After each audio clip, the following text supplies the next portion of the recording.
Hello and welcome to Archfelder's Hacks. So one of my favourite hacks ever is about this guy here, Corin the Prime. Start the Dread Wastes questline with Falling Down, and 13 quests in you get one called Amber is Life, where you acquire Corin. He is a quest pet that will fight for you and does a reasonable amount of damage, and can hold aggro. Corin was designed to despawn if you move out of the area where you found him. But there's an easy way to glitch around that. Just fly out of the area and observe where he despawns. Then edge back into the area, and then move slowly back out of it again. You'll need to do this a few times before it works. It requires perfect timing. Basically, you want him to spawn just as you are leaving the zone. If you get it right, he'll spawn outside of the zone, and you can take him anywhere.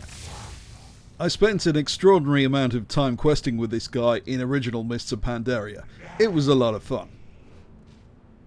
He is useful if you are under-geared, which can happen in Mists of Pandaria Remix because of the wonky scaling. Super powerful players won't find much benefit from him. Finally, in the area for which he is intended, he respawns immediately after he dies. So in theory he can level up for you or grind while you are AFK, since he will keep respawning till he's killed whatever is attacking you. For various reasons, not a terribly practical way to level up or grind, but interesting nonetheless. One of the coolest tricks you can use in Mists of Pandaria Remix is the following super fast flying method. And it's nothing to do with Dragonflight. As you grind through the levels, you'll acquire an item called meteor chips. These propel you through the air very fast. Now, the problem with the meteors is that once you've launched, that's it. You can't change your trajectory. Or can we? Or can we? Or can we? We can. Some classes, especially Demon Hunters and Drakthir, can apparently control the meteor, but I wanted something every class can use. And it turns out there's an item in Revendreth which is excellent for this purpose. Now you may be thinking, but in Mists of Pandaria Remix I can't leave Pandaria, so how do I get to Revendreth? You simply use a Dragonflight retail account, and then because it's a toy, it is accessible to all of your characters, including the ones in Mists of Pandaria Remix, after you've acquired it. You can see how cool this is to use.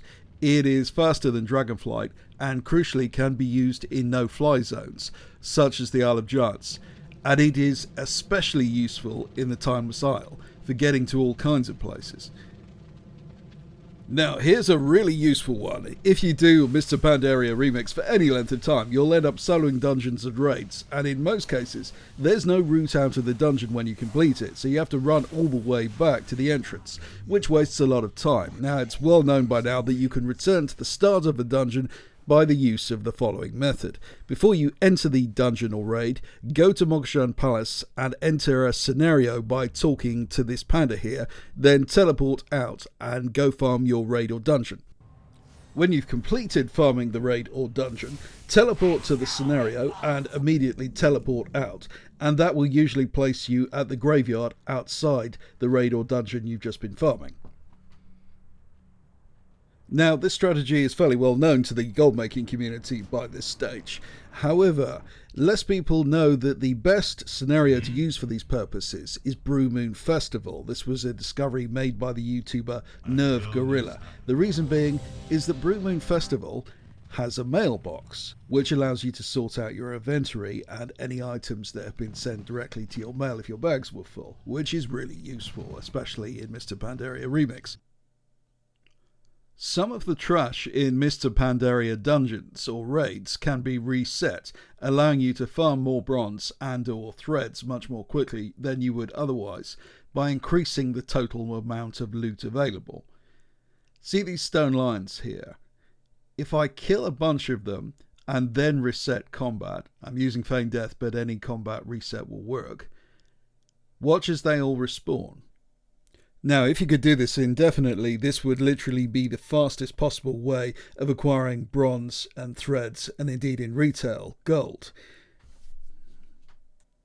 However, if you do this for any length of time, you'll find that the mobs no longer continue to drop loot. However, up until that point, you might as well take full advantage of the situation. It's essentially free bronze and threads. This next exploit is a way to speed up one of the dungeons you'll be encountering most early on in Mists of Pandaria Remix, Temple of the Jade Serpent. This method is only accessible to Demon Hunters, Drakthir, and maybe a few other classes if they twink out their mobility gems and speed stats. Jump on this altar with the candles on the left of the main door in front of you as you spawn into the instance, then jump left across onto the tree. Here I use Vengeful Retreat to jam myself into the pillar and the wall. You are now on top of the wall and can jump down into the central area filled with Shah. The Kunlai Summit quest, Hold Up, requires you to rescue multiple Pandaren who follow you around for a short while. You can glitch this quest out in a really interesting way, like a lot of Mists of Pandaria quests. Join a party. If you don't have a friend to hand, you can use a character on a free Starter Edition account. Then convert it to a raid group. You can't progress on a quest while in a raid group, and this has a weird effect. You can create a massive army of Pandarans that follow you around. Fun as this is, it isn't terribly useful for anything, as the NPCs despawn if you leave the zone they're intended for. A more useful application of the same glitch can be found with the quest Instant Courage, also in Kunlai Summit. With this quest, you run around a cave rescuing grummies from sprites. Using the raid conversion method, there is no upper limit to the grummies you can rescue, and these NPCs actually fight for you.